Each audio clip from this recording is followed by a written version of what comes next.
வேணுமா? எப்போ கிடைக்கும்? இப்பவே கிடைக்கும். பின்ன அட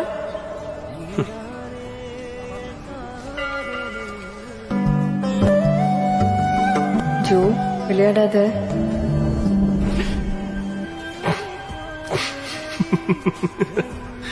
எந்தா ஜோ? இப்பவே வேணும்னு கேட்டு இப்படி பயப்படுற? வைக்காத, அது வைக்காத, என் கழுத்துல கட்டு. ஜோ இல்ல ஜோ, கழுத்து வரைக்கும் கொண்டு வந்துட்டேன். இப்ப இந்த மொமெண்ட்டை மிஸ் பண்ணேன்னா லைஃப் லாங் ஏன் இருக்கும். Please cut, please Joe.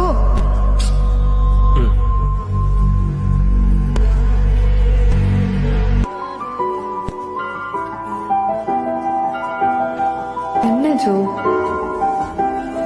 மனசார கட்டுறேன். இதான் உன் தாலி.